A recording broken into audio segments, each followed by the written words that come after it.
Tokyo mo ako.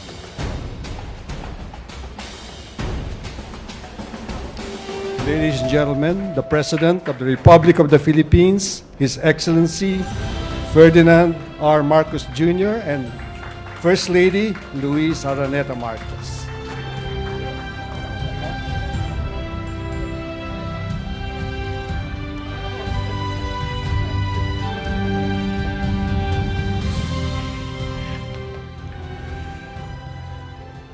Please take your seats. I will just make a short statement about the trip that I just came back from. But I'd like first to greet, pinuyat ko lahat ng ating mga kasama sa gobyerno. Andito si Vice President Inday Sara Duterte. And I'm going to put somebody on the spot here. Our Speaker Martin Romualdez, who is celebrating his birthday as of 12 midnight tonight.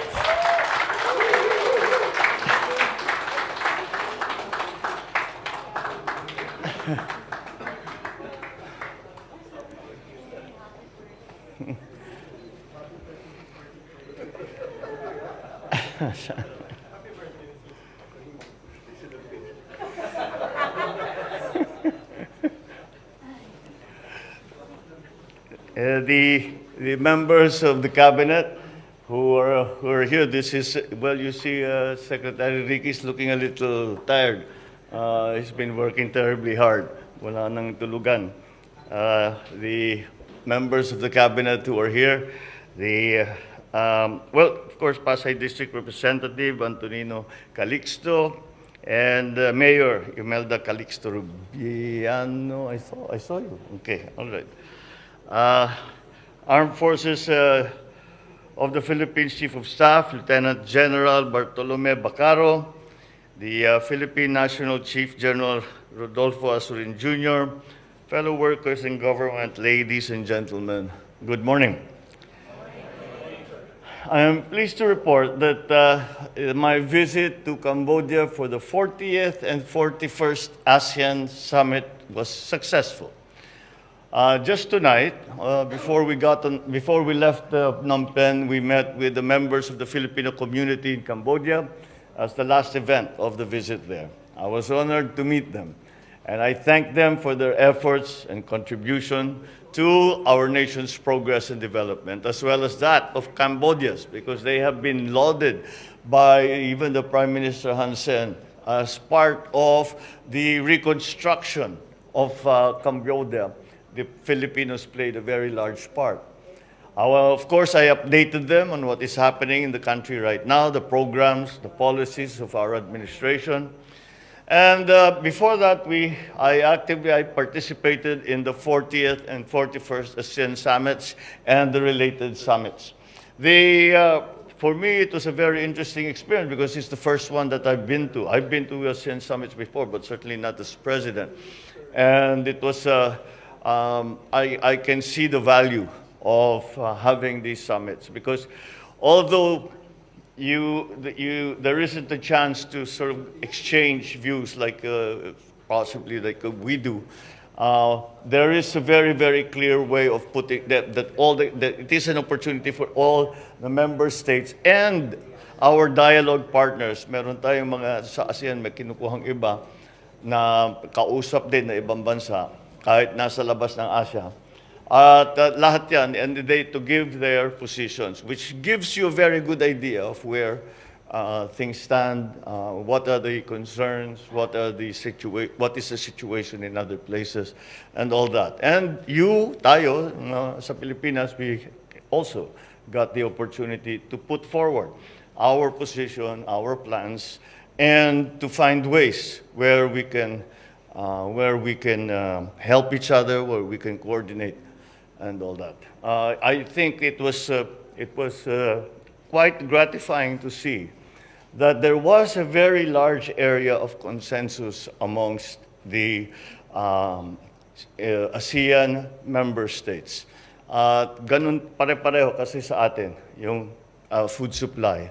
presyo ng fertilizer, presyo ng langis. Yun ang inaalala, supply side problems. Parehong-pareho sa atin. Kaya at saka, bukod pa doon, ay merong nagkakaunawaan lahat ng member states na hindi kaya ng mag-isa. Kailangan magsama-sama, magtulungan. And so that is I think, the most important takeaway from this trip for the ASEAN summit.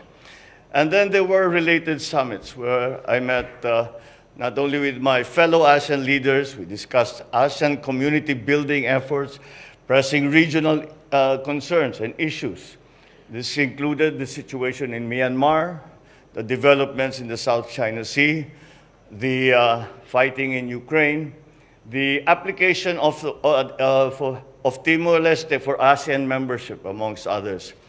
We also had summits with some of ASEAN's dialogue partners. The dialogue partners are ASEAN's partners who do not necessarily belong to Southeast Asia or even Asia, but we consult with them, like the United States, like Australia, like New Zealand, Canada even. So that these are who the dialogue partners are. And we had special sessions just for them. And we reviewed the progress of our relations so far and the initiatives and projects under ASEAN-led mechanisms. There was an exploration of possible new areas of cooperation. With our dialogue partners, we exchanged views, regional and international issues. We participated in a global dialogue, which happened this morning, with regional international organizations and discussed collaborative efforts on a comprehensive post-COVID-19 economic recovery. Andun yung IMF, Klaus Schwab was there.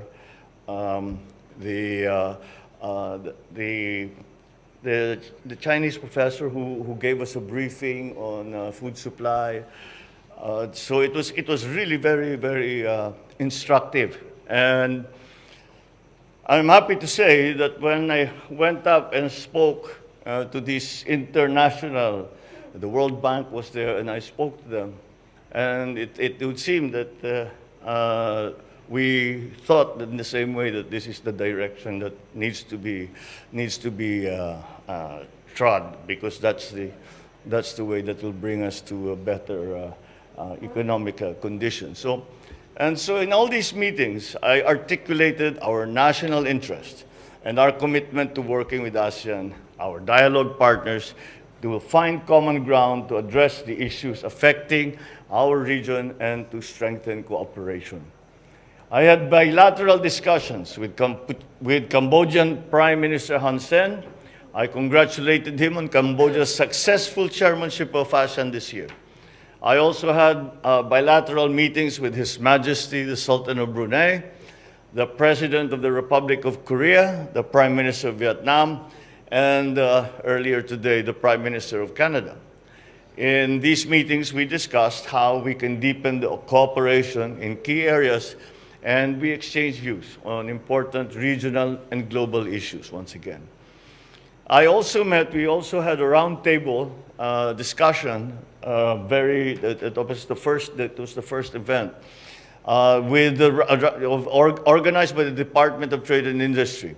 And we are nurturing relationships. We talked about all kinds of subjects with these business leaders. They can open doors for our SMEs so that they can participate. Even SMEs can participate in the foreign market. I invited the business leaders to visit and have a look at what the opportunities that they might find in the Philippines, arising from the process of transforming the economy, given that it seems our direction for post-pandemic recovery is bearing fruit. Now I've jinxed it, haven't I?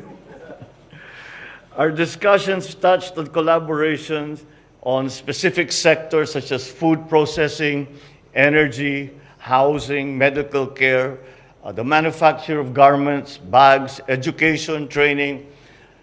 We constantly came back to the subject of food security, to see where the private sector can contribute on ensuring that we have a sufficient food supply at prices that ordinary Filipinos can afford.